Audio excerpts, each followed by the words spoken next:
자, 그 다음 이제 글에 독해 보시겠습니다. 자, 글의 구성. 글 전체의 내용을 파악하기 위해서는 완성된 한 편의 글이 어떠한 방식으로 전개되는지를 아셔야 합니다. 자, 대개 글은 서론, 본론, 결론 이렇게 3단 구성을 취하는데요. 서론에서는 독자의 흥미를 유발합니다. 자, 그 다음에 문제를 제기하거나 화제를 제시하죠. 또는 문제의 범위를 한정짓고요. 짚필 의도나 동기를 제시하고 서술 방법 등을 제시합니다. 자, 본론 또는 이제 본문에서는 앞에 제시한 그 문제에 대한 본격적인 이제 주장이나 견해를 밝힙니다. 자, 그 다음에 끝에서는요, 지금까지 주장한 것에 대한 요약과 정리, 그리고 앞으로의 어떤 전망과 당부, 또는 새로운 사실을 제시하는 것도 가능합니다. 자, 이런 걸 우리는 글의 구성이라고 합니다. 자, 여러분, 여기에서는 특정 부분을 가지고 여러분들이 거기가 어느 부분에 해당하는지를 알면 돼요. 예를 들면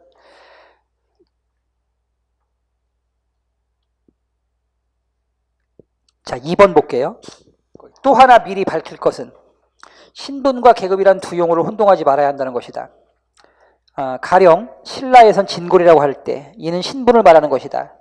혈통에 의해서 그 사람의 사회적 특권과 의무가 법적으로 규정되면 그것은 신분인 것이다. 이에 대하여 계급이라는 말은 대체로 경제적인 면에 중점이 놓이는 경우가 많다. 조선시대 몰락한 양반은 신분은 양반이나 계급은 농민이다 라고 해서 이렇게 자주 쓰는 용어나 이제 어떤 개념을 설명한 부분은 자, 글의 이제 처음 부분에 해당된다고 볼 수가 있겠습니다. 자, 다음 보시겠습니다.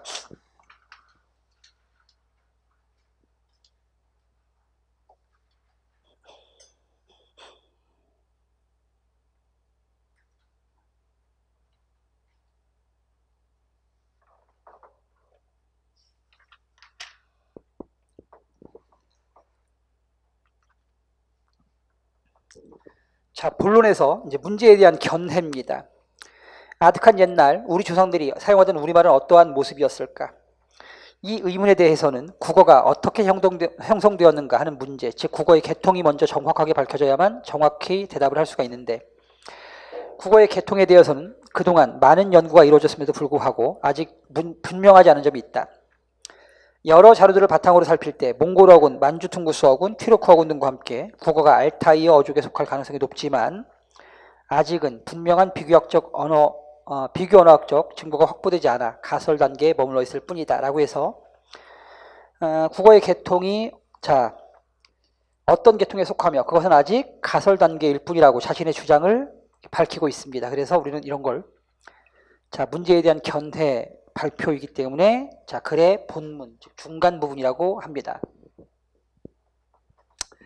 자, 마지막 결론입니다. 지금까지 말한 바를 요약하면 이라고 했으니까 자, 요약 정리 부분이고 결론이겠죠, 그죠?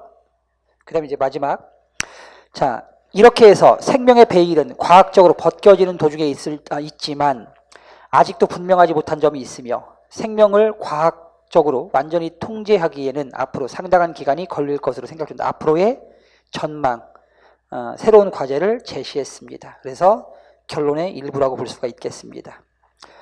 자, 그 다음에 단락의 성격입니다.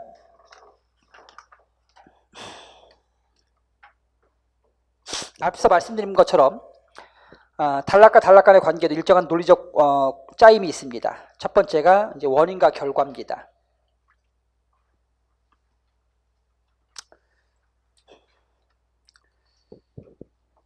자, 보겠습니다. 옛날에는 오히려 사회생활의 비중을 정신적인 것이 더 많이 차지해왔다.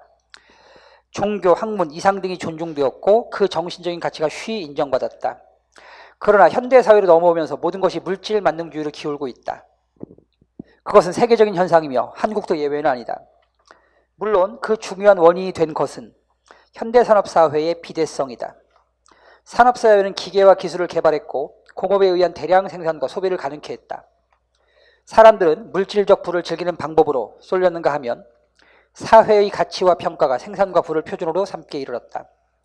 그 결과 나타난 것이 문화 경시 현실이며 그것이 심하게 되어 인간 소외의 사회를 만들게 되었다. 정신적 가치는 설 곳을 잃었으며 물질적인 것이 모든 것을 지배하기에 이르렀다. 이렇게 물질과 부가 모든 것을 지배하게 되면 우리는 문화를 잃게 되며 삶의 주체인 인격의 균형을 상실하게 된다. 자, 이렇게 해서 이제 여러분 가와 나의 관계가, 자, 가가 나를 가지고 온 원인, 그죠? 그 다음에 나는, 자, 가로 촉발된 결과이기 때문에 원인과 결과의 관계라고 볼 수 있겠습니다. 자, 그 다음 납니다. 주장과 근거라고 하기도 하고요. 주지와 부연이라고 할 수도 있습니다. 이제 근거를 드는 이제 방식인데요. 뭐 예시나 예증의 방식으로 근거를 제시할 수 있습니다. 첫 번째 보겠습니다. 광고에서 배경음악은 전체의 분위기를 이끌어가는 매우 중요한 역할을 한다. 특히 최근의 광고에는 소리에 대한 비중이 점차 높아지고 있다. 그림보다 소리로 승부를 건다는 말이 있을 정도로 강렬한 소리로서 소비자의 마음을 현혹시키는 광고가 점점 늘고 있다. 이른바 사운드 마케팅이라고 불리는 이런 소리 위주의 광고는 소비자의 머리에 깊이 인식되어 소비를 이끌어낼 수 있고 기업의 이미지를 높일 수 있는 장점도 지녀 더욱 주목받고 있다. 자, 이게 주장입니다. 즉 광고에 뭐가 중심이 되고 있다? 소리, 사운드가 중심이 되는 마케팅이 나타나고 있다. 자, 그럼 뒤에는 뭐가 와야 돼? 근거가 와야 되겠죠? 자, 보겠습니다. 올해 TV에 선보였던 클래식 광고 음악으로는 엘가의 바이올린 소품, 사랑의 인사로 분위기를 살린 그랜드 커피 광고가 한동안 관심을 끌어모았으며 BJ의 오페라 카르멘 중 하바네라가 아모레의 여성 화장품 알로에 광고에 화려한 장식을 더했다. 그리고 크라운 베이커리 광고에서 슈베르트의 피아노 오중주 A장조 송어가 빵을 사들고 집으로 향하는 아빠의 발걸음을 경쾌하게 만들었다. 자, 다 뭡니까 여러분? 구체적인 예시를 통해서 광고가 소리 중심, 즉 사운드 중심으로 나아가고 있다는 걸 뒷받침하고 있죠. 그죠? 자, 그래서 앞에가 주장, 뒤에가 근거인데 예시를 통한 근거가 되겠습니다. 자, 다음은 인용입니다. 사람은 사회적 동물이다. 사람은 본능적으로 다른 사람과 공동체를 이루며 살게 된다. 이거 주장입니다. 자, 그 다음에 토마스 만의 말대로 인간은 하나의 개체로서가 아니라 그 개체의 상호 연합에 의해서만 위대성이 구현되기 때문이다. 앞에가 주장, 뒤에는 토마스 만의 의견을 뒷받침해서 그 주장을 부연하고 있습니다. 그죠? 그러니까 주장과 인용, 주장과 부연의 관계라고 볼 수 있겠습니다. 자, 다음 비유입니다. 여러분, 비유는 굉장히 중요한 설명 방식 중에 하나입니다. 이 비유는 자, 어렵고 추상적이고 낯선 것이 있을 때 어려운 것은 무엇에 좀 더 쉽고 추상적인 것은 좀 더 구체적이고 낯선 것은 좀 더 익숙한 것으로 설명을 바꿔서 하는 겁니다. 그래서 독자의 이해를 돕는 방식, 이걸 우리는 비유라고 합니다. 알겠습니까? 아까 제가 여러분들에게 자, 문장의 관계를 여러분들에게 설명하면서 여러분들의 이해를 돕게 하기 위해서 이 문장의 관계를 무엇의 관계로 설명을 드렸죠, 여러분? 그렇죠. 가족의 관계로 설명을 드렸죠. 자, 이런 걸, 자, 문장의 관계는 조금 어려운 거죠, 그죠? 그쵸? 근데 여러분, 가족의 관계는 좀 더 쉬운 거죠. 그래서 어려운 것을 쉬운 것에 빗대어 설명하는 방식, 우린 이런 걸, 자, 비유라고 합니다. 또 앞서서, 자, 문장에 뭘 쓰면 여러분, 수사법을 쓰면 글의 매력이 높아진다. 이걸 설명하면서, 자, 음식에 색깔이나 뭘 쓰면 양념을 사용하면, 그죠? 음식의 맛이 높아지는 것에 빗댔죠? 자, 이런 걸 모두 뭐라고 한다? 비유라고 합니다. 알겠어요? 예. 자, 우리 몸은 전쟁터이다. 세균, 바이러스, 기생충 등 온갖 외부 이물질이 끊임없이 침략해온다. 인체에는 이런 적군이 침입하면 자동으로 출동해 선멸전을 벌이는 2단계 국방 시스템이 마련되어 있는데 이걸 면역이라고 한다. 자, 인체의 면역 시스템을 설명하려고 합니다, 여러분.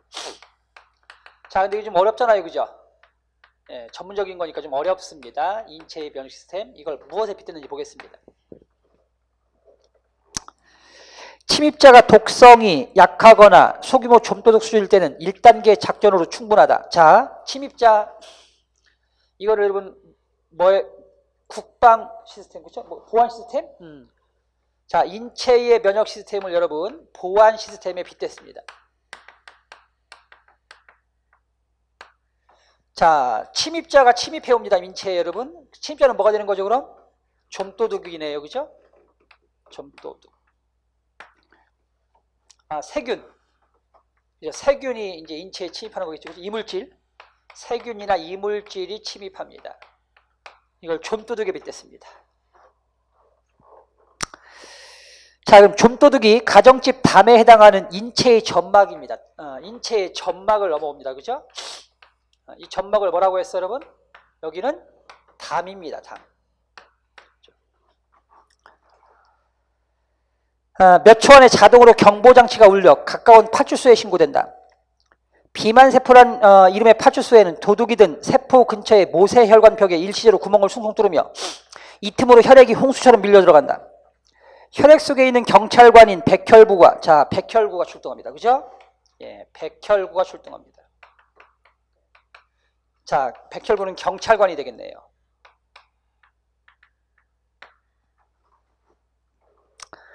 그래서 도둑을 때려잡기 위해서다. 모기가 물면 즉시 빨갛게 붙는 것도 모기의 독이라는 좀도둑에 대항하기 위해 혈액이 모여들기 때문이다. 웬만한 좀도둑은 경찰관에게 두들겨 맞고 전원 체포되는 것으로 상황이 종료된다. 인체에 발달한 면역 시스템을 보안 시스템으로 빗대어 설명했습니다. 알겠습니까, 여러분? 이런 걸 뭐라고 한다고요? 비유. 그 다음 이제 논거입니다. 논거. 논거. 자, 논리적인 근거를 논거라고 하죠. 그죠? 그래서 주장에는 이렇게 반드시 논거가 제시가 되어야 됩니다, 여러분. 논거. 근데 논거에는 나중에 여러분 다시 한번 말씀을 드리겠는데 논거의 종류입니다.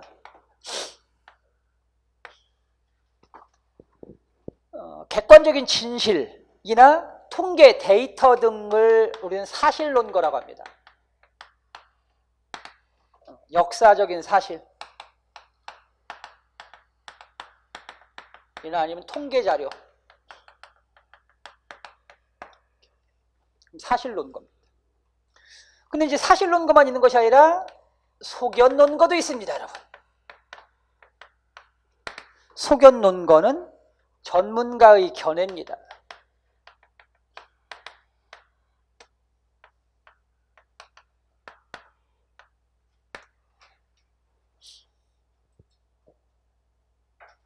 자, 요즘 여러분 뭐 땡땡 장관 후보자 때문에 좀 시끄럽죠, 그죠?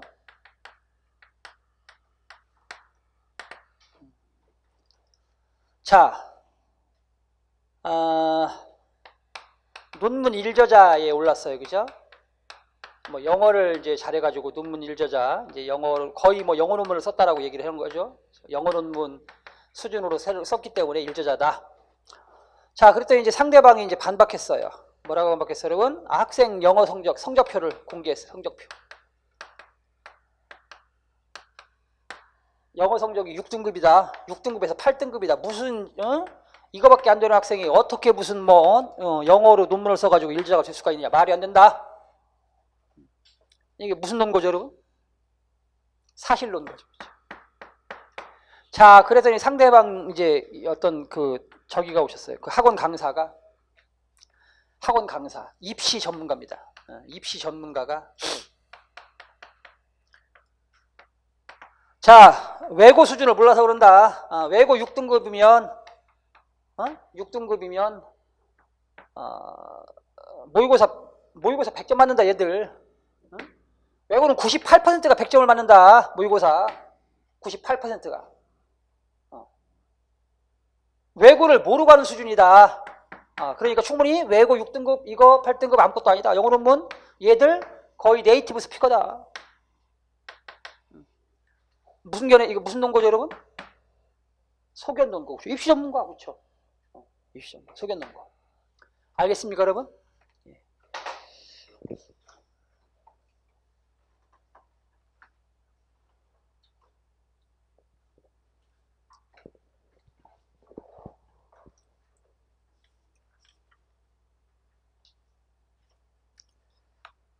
자, 다음. 자, 주지 또는 주장과 상술 부연입니다.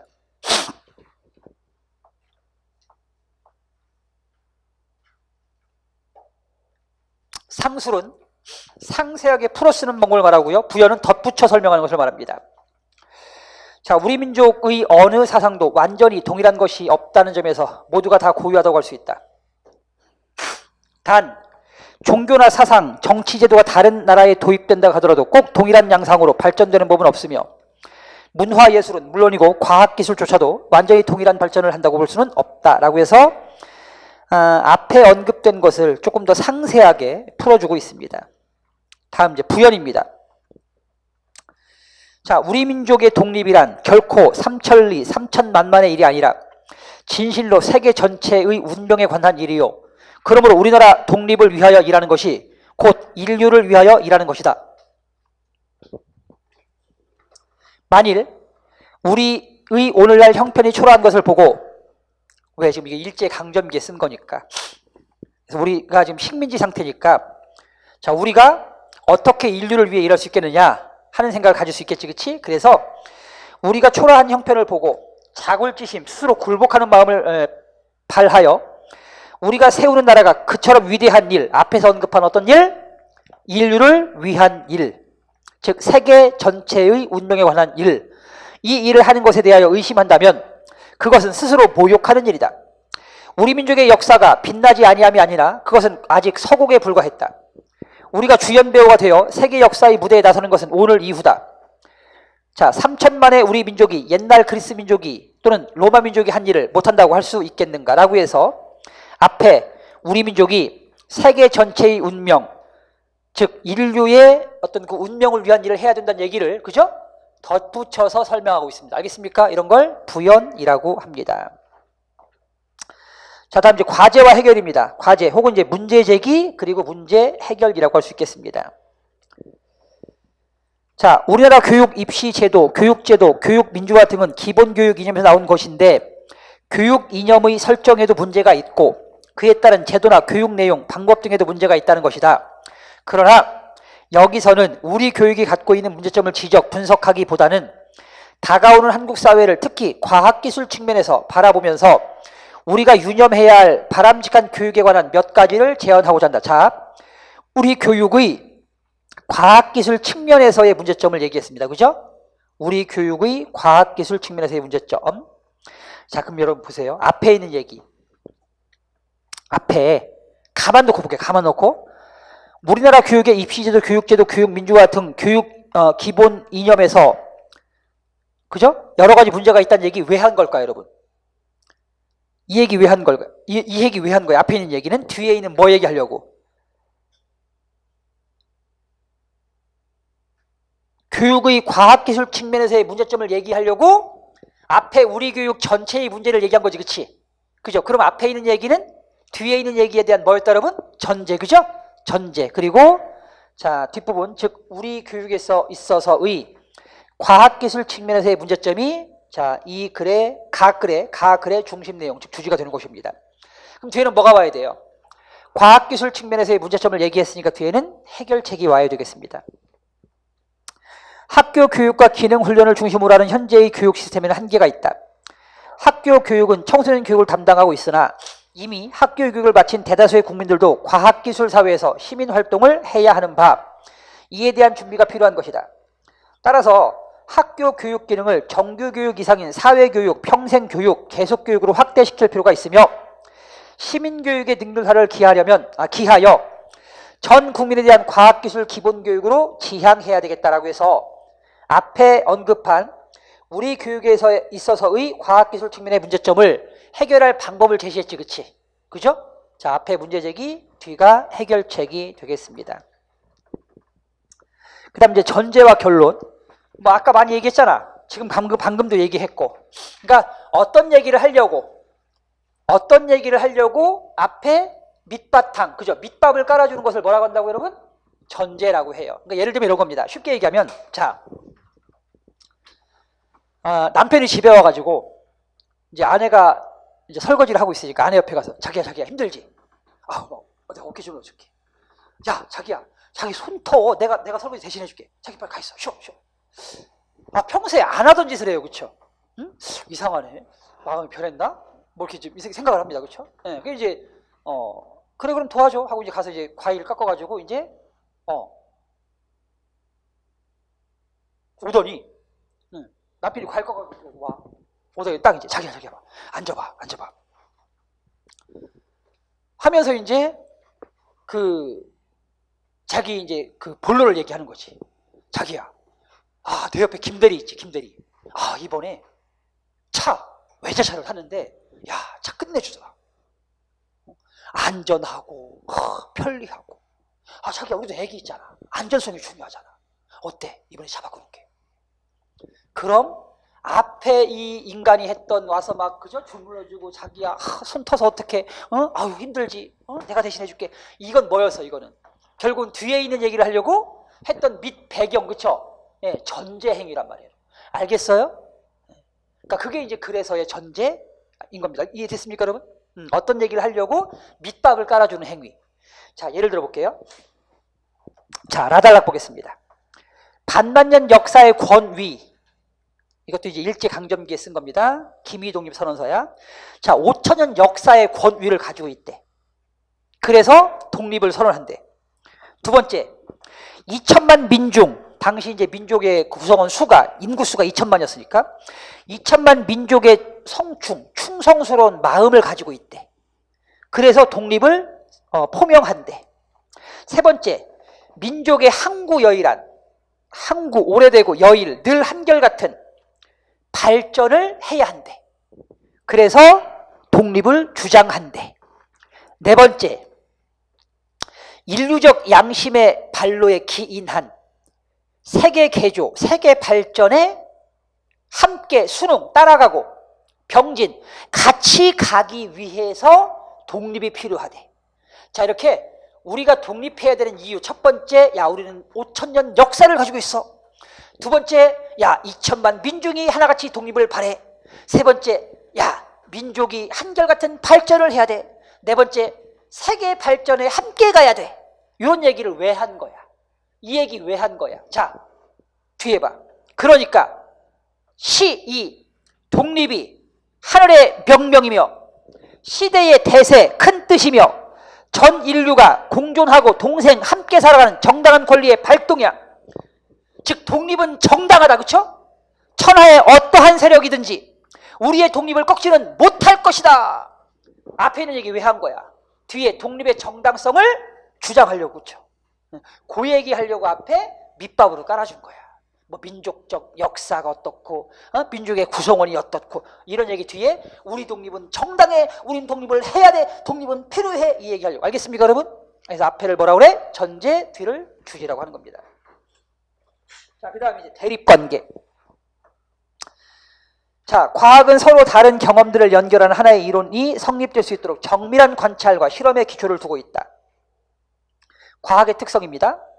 이와 반대로 종교는 계시를 받았거나 또는 자신이 인정하는 지혜의 기초를 두고 있습니다. 자, 이건 종교의 특성입니다. 그래서 앞에는 과학의 특성, 뒤에는 종교의 특성을 각각 대립되는 특성을 맞세워 제시하고 있습니다. 그래서 이런 걸 대립관계 또는 상반관계라고 하는 것입니다. 그러니까 이런 경우에는 아까도 말씀드렸지만 어떤 게 주지고 어떤 게 그 부연관계가 아닌 거지, 그렇지? 그죠? 그러니까 둘 다 똑같이 뭐가 되는 거예요, 여러분? 둘 다 주지가 되는 거예요. 두 개를 합해서 일반화시킨 게 전체 주지가 되는 겁니다. 즉 과학과 종교의 차이점, 그죠? 뭐 이렇게 되는 거겠지. 알겠습니까?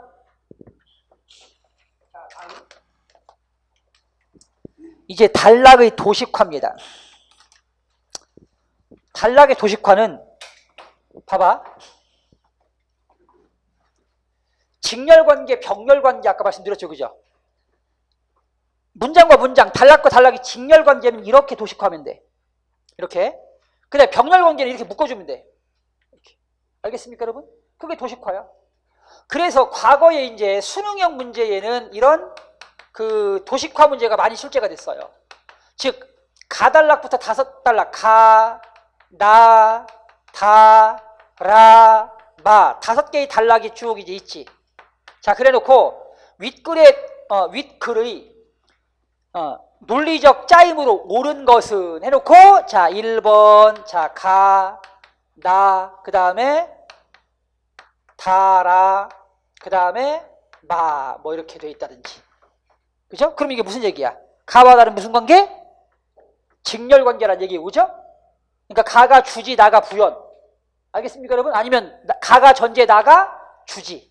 알겠어요? 그 다음에 나가 다와 라로 구성되기 때문에 다와 라가 합해서 뭘 이루는 거야? 나를 이루는 거지, 그치? 그죠, 여러분? 예, 그러니까 나가 주지고 그 다음에 다와 라가 나에 대한 부연인데 부연 1, 부연 2가 되는 거겠지, 그치? 아니면 나가 주장이고 그러니까 근거 1, 근거 2가 되겠지. 알겠습니까, 여러분? 이런 거 이제 그 관계를 따져서 이렇게 도식화시키면 돼요. 알겠습니까? 자, 예를 들어 볼게요. 거기 연습 문제 보시겠습니다. 풍속화는 인간의 생활상을 적나라하게 표현해야 하므로 무엇보다 먼저 사실성을 중시하지 않을 수 없다. 자, 1. 뭘 중시한다고 풍속화는? 풍속화의 사실성. 두 번째, 2. 또한 인간 생활의 여러 단면들을 사실적으로 다루어야 하므로 자연이 많든 적든 기록적 성격을 지닌다. 그럼 이건 뭐야, 여러분? 풍속화의 무슨 성? 기록성. 그지? 그러면 무슨 관계야? 무슨 관계야? 직렬관계야, 병렬관계야? 병렬관계지. 아니, 각각의 다른 풍속화의 특성인데 어떻게 직렬관계야? 그죠? 병렬관계지. 자, 그러므로 이 사실성과 넓은 의미의 기록성은 풍속화의 1차적 요건. 3. 뭐라고, 여러분? 풍속화의 1차적 요건. 그럼 뭐야, 여러분? 얘가 주지지. 그죠? 주지. 앞에는 전제고. 알겠습니까, 여러분? 그럼 어떻게 돼야 돼? 요 두 개가 합해져서 뭐가 돼야 되는 거야? 3이 되면 되겠지. 그죠? 알겠습니까? 1과 2는 병렬, 그다음에 1, 2가 병렬돼서 3과 직렬관계로 연결됩니다. 이런 거 찾으면 되는 겁니다. 그럼 선택지에서 찾으면 돼. 어차피 서술형 주관식 문제 아니니까 선택지에서 그죠? 요거 확률. 그러니까 1과 2가 병렬되었고 1, 2가 합해서 3으로 직렬되는 거 찾으면 답 나오는 거겠지. 뭐, 그죠? 알겠습니까? 그 다음에 4번 보겠습니다. 이 두 가지 중에서 어느 한 가지만 결여되어도 진실된 풍속화라고 보기 어렵다. 자, 풍속화는 이 두 가지가 꼭 필요하다. 그래서 1차적 요건이라고 했고 4에서 이 두 가지 중 어느 하나만 결여되어도 진실된 풍속화라고 할 수 없다고 했으니까 앞에 말고 같은 말이네, 그치? 이 두 가지가 풍속화의 요건이다. 이 두 가지 중 하나만 결여되어도 풍속화가 될 수 없다. 그죠? 같은 거잖아. 그쵸? 같은 거니까 뭐 어떤 위상이 같네, 얘네 둘은. 자, 그 다음에 이제. 또한, 현대의 화가가 현대의 풍속을 외면하고 조선시대 풍속을 상상해서 그린다면, 그러한 그림도 풍속화로서의 생명을 가질 수 없다. 아, 여러분, 5번째네. 풍속화의 또 다른 요건이네, 그지? 현대성이잖아. 맞죠, 여러분? 그죠? 현대성. 그럼 현대성이라는 이 풍속화의 요건은 무엇과 대등해요? 앞에 풍속화의 사실성, 기록성과 대등한 세 번째 요건이지, 그죠? 자, 그 다음에 그러므로 풍속화에서는 사실성, 기록성과 함께 시대성이 언제나 중요해서 마지막 결국은 6이 뭐가 되는 거야? 이걸 전체의 뭐가 돼요, 여러분? 오케이. 6이 주지가 되는 거죠, 그렇죠? 알겠습니까? 자, 다음입니다. 단락의 구분입니다. 앞서 말씀드렸듯이 단락은 공통된 생각 덩어리야. 그죠? 문장 1, 문장 2, 문장 3, 문장 4가 만나서 이루어진 공통된 생각 덩어리가 단락이라고 했으니까 만약 여러분 단락을 나누려면 생각이 뭐가 돼? 생각이 바뀌어야 되고 화제가 바뀌면 단락 2가 되는 거 알겠어요? 화제의 변화를 중심으로 단락을 나누는 것이다. 그것만 생각하면 되는 거지 뭐. 그렇죠? 그래서 예를 들면 이제 단락을 구분하는 문제를 낼 수 있어요. 단락 구분 문제 같이 볼게요. 다음 글의 단락을 둘로 나눠보자. 그럼 이제 화제가 그죠? 어떻게 다루는지를 따져야 돼. 보겠습니다. 기성세대와 달리 소위 신세대는 70년대 이후에 태어나 경제적 풍요를 어린 시절부터 향유해왔던 세대다. 기성세대가 산업사회를 도입하고 정착시킴으로써 한국사회를 가난에서 벗어나겠다면 이 세대는 대중문화의 폭발적 신장에서 비롯된 감각문화에 익숙하고 된장찌개보다 간편한 인스턴트 식품을 즐기며 자란 세대다. 즉 신세대는 이른바 후기 산업사회의 문화를 향유하며 성장한 세대인 것이다. 자, 또한 이 세대는 컴퓨터의 생활화로 사이버 공간에서의 인간관계에 익숙하고 영상체계들의 복합이 이루어낸 멀티미디어 혁명을 체험하며 자란 세대이기도 하다.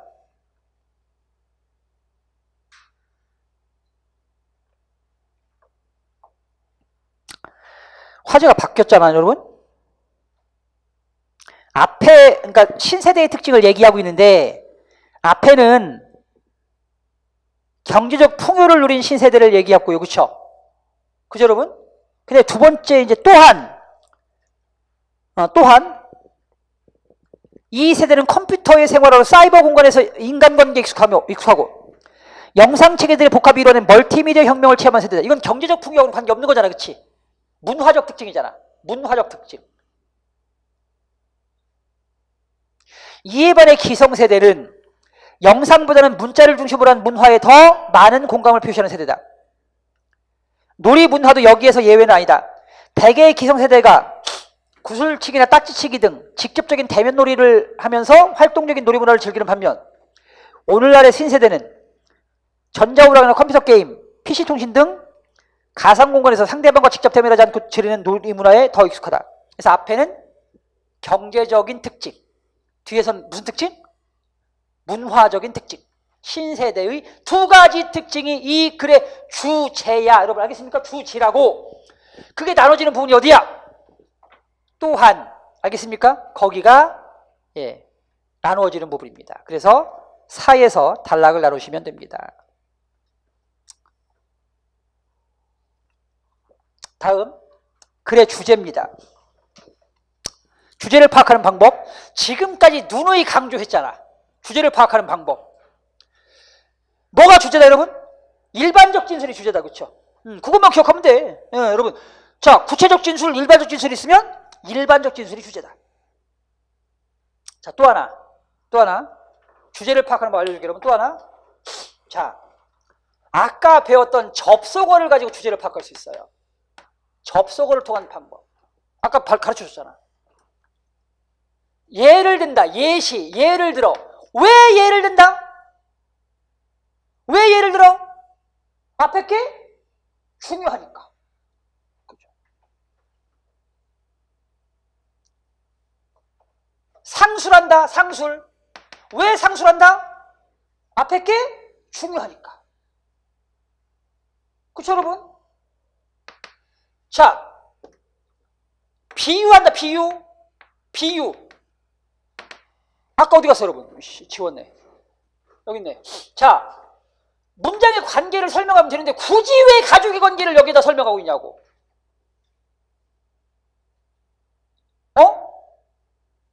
아니 이게 문장의 관계만 설명하면 되잖아. 그렇죠? 근데 굳이 이걸 왜 설명하겠어? 이게 그만큼 중요하니까. 문장에서 수사법이 글의 매력을 높인다. 이렇게만 얘기하면 되잖아. 그죠? 근데 굳이 거기다 대고 음식에서 색깔과 양념이 사용되면 음식의 맛이 높아진다. 이 얘기 왜 했냐고. 이 얘기가 중요하니까. 알겠어요 여러분? 그래서 일반적 진술과 구체적 진술이 있을 때 일반적 진술이 주제가 되는 거고, 그 다음에 예를 들거나 빗댄 부분이 있으면 그 예를 통해서 또는 빗대서 말하고자 하는 것이 곧 뭐가 된다? 그게 주제다 여러분. 알겠습니까? 또 하나 상반되거나 대립된 관계가 서로 병립되어 있으면, 병렬되어 있으면 뭐가 주제다? 그 두 개를 묶은 거죠. 일반화시킨 것이 뭐가 된다 여러분? 주지가 된다고 그죠. 주지는 그렇게 파악하는 거예요. 알겠습니까? 자, 다음 보겠습니다. 연습 문제 볼게요.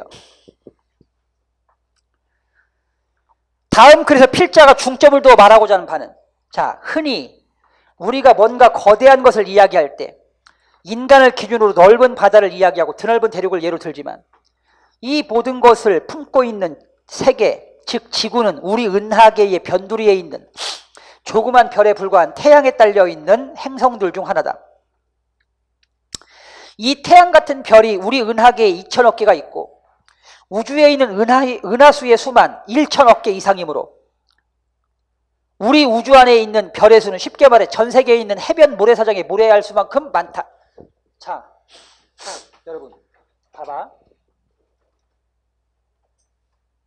자, 우리가 여러분 태양계라는 그 태양계라고 하는 이 공간에 살고 있거든. 우리는 지구는 이 태양계에 있는 수많은 별들 중에 여러분 우리 밤에 눈에 보이는, 지금 잘 보이지도 않지만 그 밤에 보이는 반짝반짝 그 빛나는 수많은 별들이 모여서 태양계를 이루는 거고, 그죠? 이 태양계가 몇 개 있다고 여러분? 2천억 개가 모이면 뭐가 된다고? 이 태양계가, 그러니까 우리 밤하늘에 보이는 별들이 이만큼의 그 노란한 별들이 2천억 개가 모이면 뭐가 된다고? 그게 은하계가 된대. 은하수. 그렇죠? 은하수. 그 다음에 이 은하수가 또 1000개가 모이면 몇 개가 된다고? 은하수가 1000개가 모여야 우주가 된대. 1000억 개, 참 1000억 개, 그죠? 1000억 개. 1000억 개. 그러니까 쉽게 말하면 우주에는 바닷가에 모래알만큼이나 많은 별들이 있다, 그치? 그거야, 그 얘기. 자, 그 다음 보겠습니다. 이처럼 우주와 인간의 단순한 비교만으로도 자연 속에 속한 인간의 위치를 가늠해 볼 수 있다, 그치? 그럼 인간은 큰 존재야, 작은 존재야? 작은 존재지 뭐, 그죠? 모래만큼 작은 별에 그 별 속에 수십억 인구가 있고, 그쵸? 그 인구 중에 하나일 뿐이잖아. 너무 작은 존재지. 그래서 이와 같은 방법으로 우리 일상의 무대지만 우주 먼지에도 미치지 못한다. 누가? 우리가, 그치? 우리가 이걸 깨닫자는 얘기야. 그래서 우리 자신을 한번 돌아보자. 그러면은 정말 뭐가 중요하고 뭐가 덜 중요한지를 알 수 있을 것이다. 그러면은 앞에 있는 얘기 왜 한 거야, 여러분? 우주에는 이만큼의 별이 있고, 그죠? 또 이만큼의 별이 있어서 은하계가 되고, 이만큼의 별이 모여서 태양계가 되고, 그죠? 또 이만큼의 별이 있고, 거기에 지구가 하나 있고, 이런 얘기 왜 한 거야? 우리는 지극히 작은 존재이다, 그치? 그 얘기 하려고 한 거네. 그죠, 여러분? 그러니까 우리가 스스로 작은 존재임을 자각하고, 정말 우리에게 중요한 것이 무엇인지를 한번 판단해보자는 얘기야, 그죠? 그리고 우리가 생각을 하면 우리가 무엇을 해야 할지 무엇을 하지 말아야 될지를 보다 정확하게 파악할 수 있다는 얘기야. 뭐가 중요하고 뭐가 덜 중요한지를 알 수 있다는 얘기지. 그죠? 그 얘기하고 싶은 거야. 그 얘기. 그러니까 앞부분은 전제고 뒤에가 뭐가 된다? 주지지. 그치? 그럼 여러분 그 뒷부분에 나와 있는 내용을 함축하고 있는 문장을 찾으면 되잖아. 그렇죠? 몇 번이겠어요, 여러분? 몇 번이겠어요?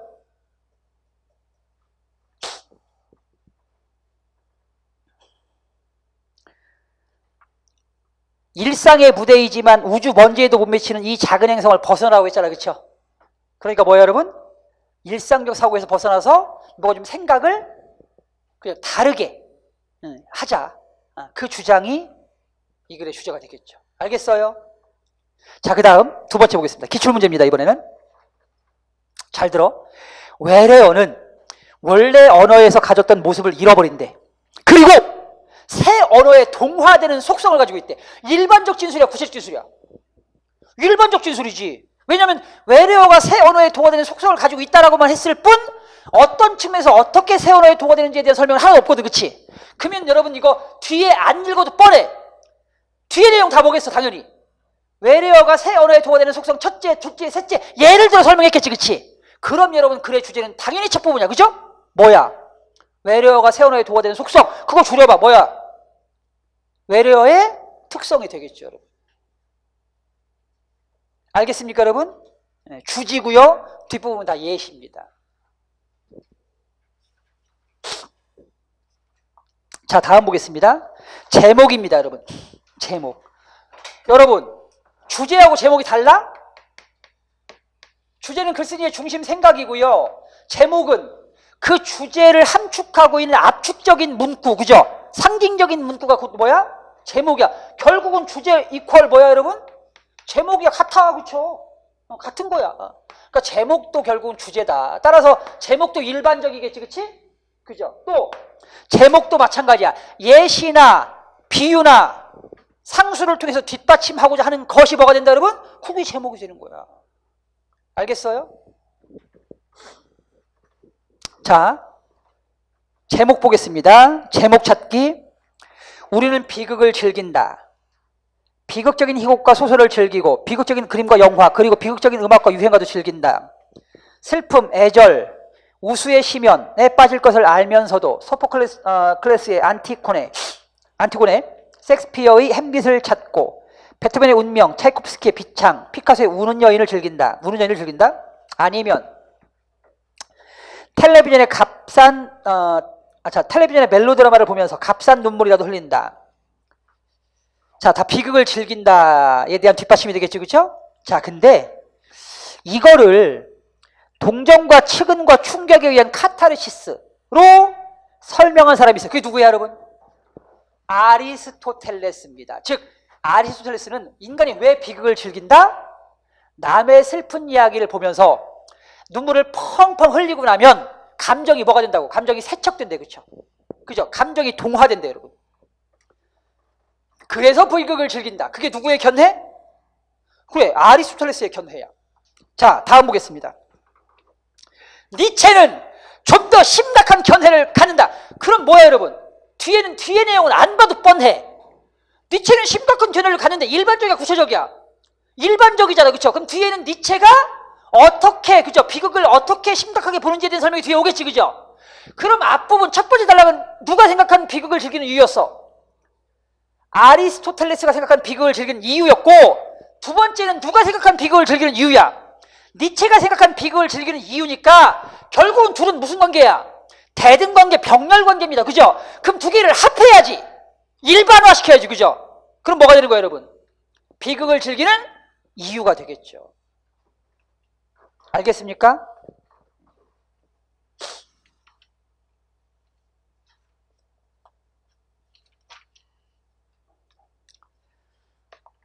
자, 그 다음 729쪽 보겠습니다. 내용의 요약.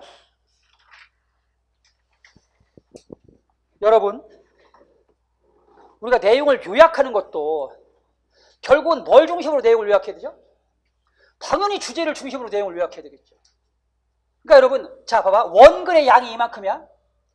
원글의 양이 이만큼이면 여러분 줄어든 글, 요약한 글의 양은 이만큼이어야 되겠죠. 그게 요약이지, 그치? 똑같으면 요약이 아니잖아. 그 대신 양은 줄어들되 원글의 주제가 요약문의 주제에 똑같이 들어가 있어야지 그게 요약문이지, 그죠? 단순히 양만 줄인다고 해서 요약문이 아니잖아요, 여러분, 그죠? 따라서 결국은 내용을 요약하는 것도 무엇과 밀접하다, 여러분? 주제와 밀접합니다.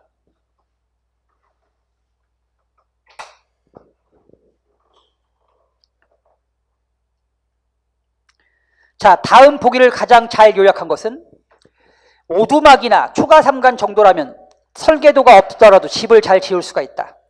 그러나 웅장하거나 예술적인 건축을 위해서는 정교한 설계도가 있어야 한다. 인생의 경우도 이 사정은 비슷하다. 아, 비유의 방식 썼네, 그치? 그죠, 여러분? 집을 지을 때 작은 집은 그냥 져도 돼. 그죠? 인생도 마찬가지야. 그냥 우리가 뭐 이렇게 짧은, 그러니까 단기간의 어떤 그 인생들은 특별한 계획을 세우지 않아도 돼, 그죠? 근데 조금 이렇게 어떤 장기적인 인생은 반드시 뭘 세워야 돼? 계획을 세워야 돼. 자, 인생의 경우도 마찬가지다. 집이 필요한 사람이 새 집을 짓고자 할 때 전문적인 건축사에게 맡기는 것이 보통이다. 그러나 인생의 설계는 남에게 부탁할 성질의 것이 아니다. 자, 이번에는 인생과 집 짓기의 차이점이네. 그치? 인생과 집 짓는 것 공통점. 둘 다 뭐가 필요하다? 설계도가 필요해. 근데 집을 짓는 설계도는 누구한테 맡기면 돼? 건축사한테 맡기는 거야. 그치 여러분? 예. 근데 인생 설계는 남한테 맡길 수 있어 없어? 없잖아. 인생 설계는 남한테 맡겨서 할 것이 아니다. 남의 조언을 참고로 하는 것은 바람직하나 필경 자기의 삶은 본인 스스로 설계할 수밖에 없다.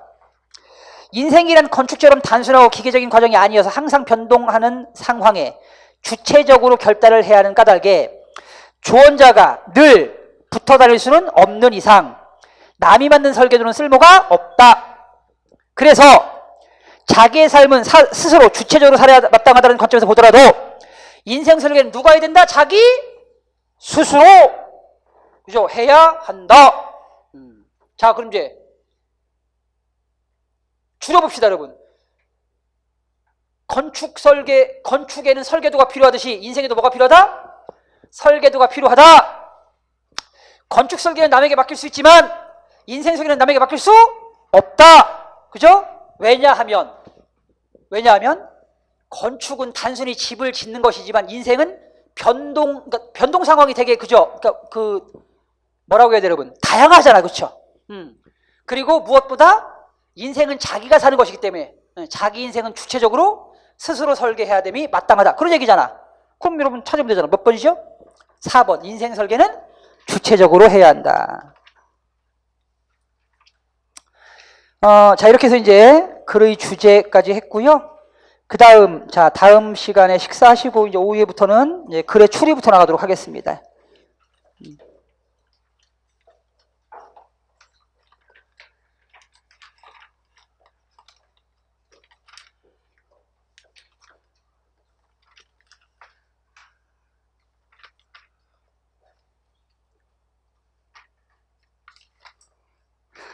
그래, 추리 그냥 하고, 예.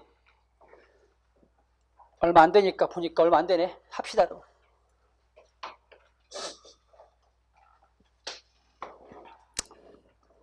자, 추리입니다. 첫 번째는 생략된 내용을 추리하는 겁니다.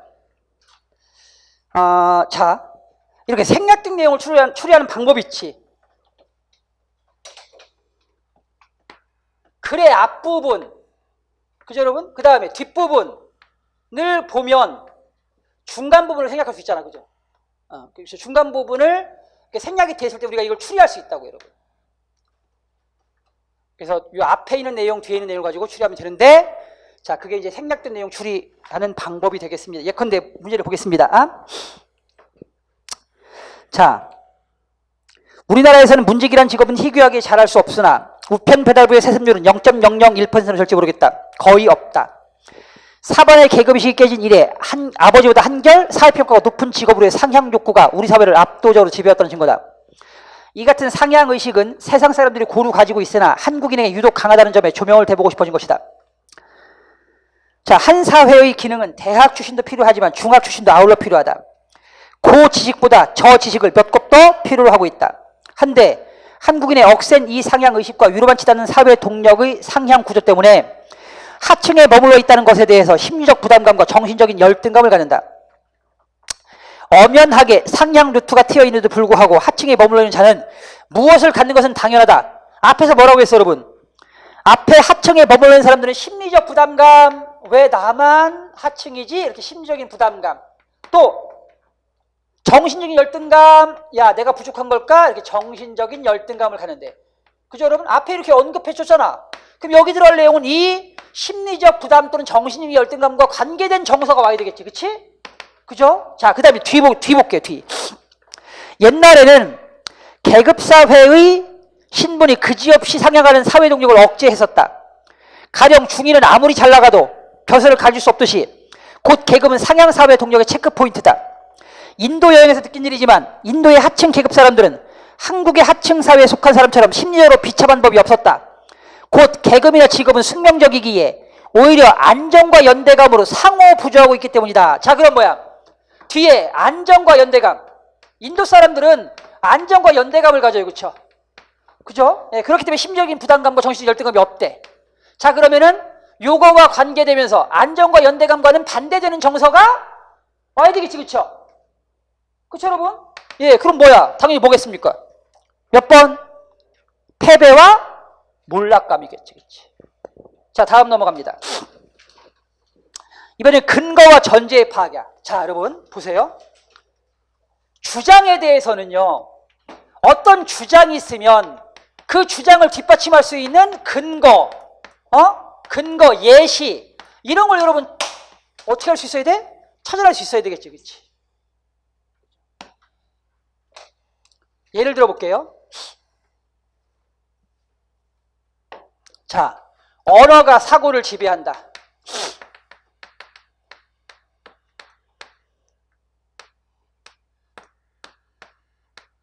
예를 들어, 그럼 뒤에는 뭐가 와야 돼요? 언어가 사고를 지배하는 예시가 와야 되겠죠? 예, 이거 추론할 수 있어야 되겠지. 그리고 이제 자, 보기에서 1번, 2번, 3번, 4번 이렇게 주면 거기서 언어가 사고를 지배하는 예시가 아닌 걸 찾으면 되는 겁니다, 여러분. 그게 이제 사례 추론하기야. 또는 근거 추론하기.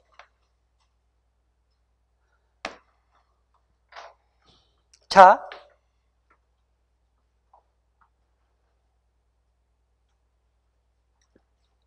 색채어를 색채어를 10개 알고 있어요. 10개 아는 아이가 있어요. A는 색채어를 10개 알아.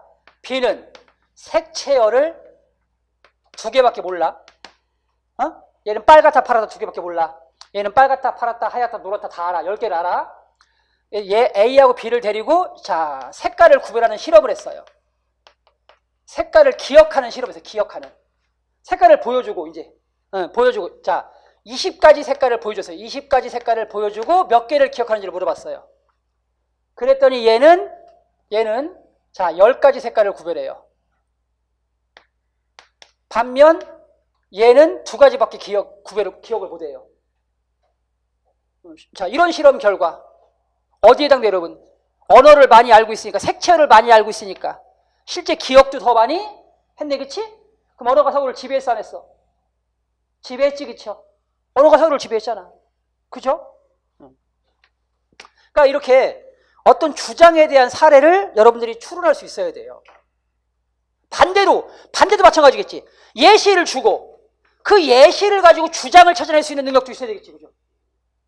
그죠, 여러분? 그게 다 추론하기야. 예시를 가지고 주장 추론하기.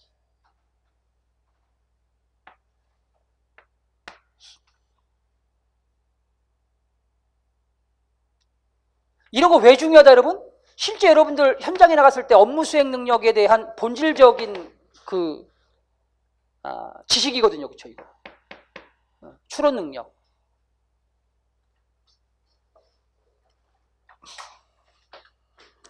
자, 예를 들어 보겠습니다. 연습 문제. 거기 기억 보세요. 신은 시계를 만들 때까지만 필요했던 존재예요. 그 이후에는 필요 없는 존재가 돼버렸대. 그럼 왜 신은 시계를 만들 때까지만 필요했던 존재였을까? 자, 앞에 읽어봅시다. 17세기 과학혁명은 바로 인력이라는 중심 개념의 창출에서 비롯되었다. 뉴턴은 운동의 변화가 힘 때문에 생긴다는 사실에 주목했고, 자, 뉴턴은 어떤 물체든지 그 물체 하나만으로 움직이는 일은 없다. 즉 인력에 의해서 물체가 움직인다. 사과나무에 매달려 있는 사과는 땅과의 인력에 의해 떨어지는 것이고, 지구 주위를 돌고 있는 달은 지구와의 어떤 인력에 의해서 움직이는 것이다. 이걸 알았다는 얘기야. 누가? 뉴턴이.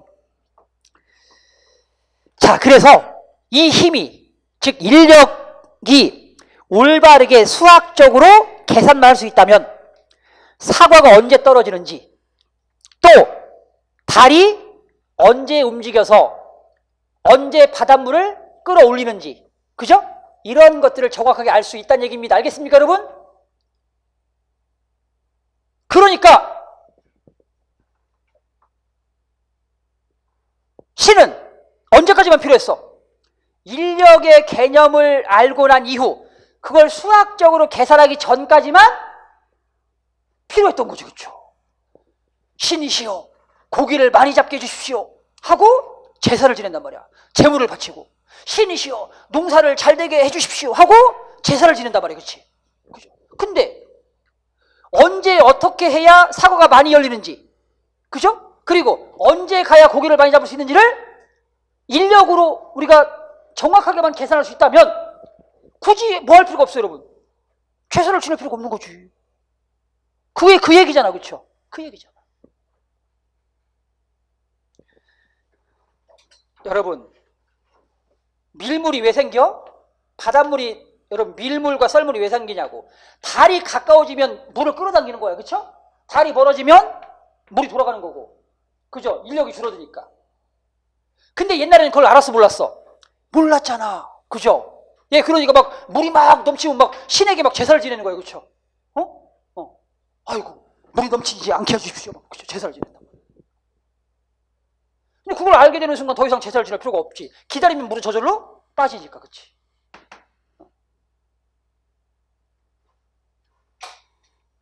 그럼 몇 번이야, 여러분? 몇 번입니까? 4번이죠, 그렇죠? 기계론적 세계관이 확립된 이후 모든 것을 수학적으로 계산할 수 있었기 때문에 그렇죠? 더 이상 신은 필요 없는 존재가 된 것입니다. 자, 그 다음에 이제 관점과 태도의 추리예요. 자, 여러분, 우리가 관점, 태도, 어떤 사람이 사물을 바라보는 관점과 태도, 성향, 이런 것들, 그 사람이 하는 말, 그 사람의 행동 특성, 이런 거 보면 알 수 있지, 그치? 그죠? 마찬가지입니다, 여러분. 그래도 글의 주장을 보면 관점과 태도를 추측할 수 있어요.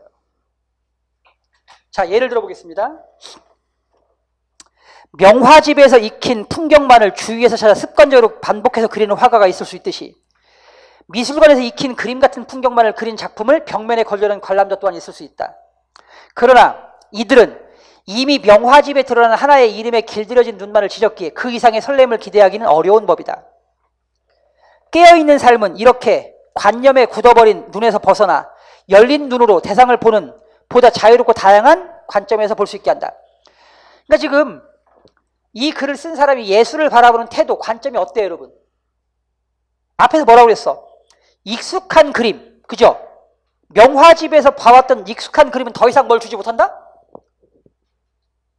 설렘을 주지 못한다, 그쵸? 그럼 거기에서 알 수 있어. 그럼 이 사람은 예술은 적어도 익숙하면서 어떻게 해야 된다는 얘기야? 벗어나야 된다는 얘기가 이 사람이 생각하는 예술에 대한 관점이, 즉 예술은 새로움을 추구해야 된다, 그죠? 그래야 뭘 줄 수 있다, 여러분? 설렘을 줄 수 있다. 그게 이 사람이 예술을 바라보는 가치관, 관점, 태도인 겁니다. 알겠어요? 예. 그럼 몇 번이에요, 여러분? 일상성을 거부하는 것이 예술이다라는 것이 필자의 관점이겠죠.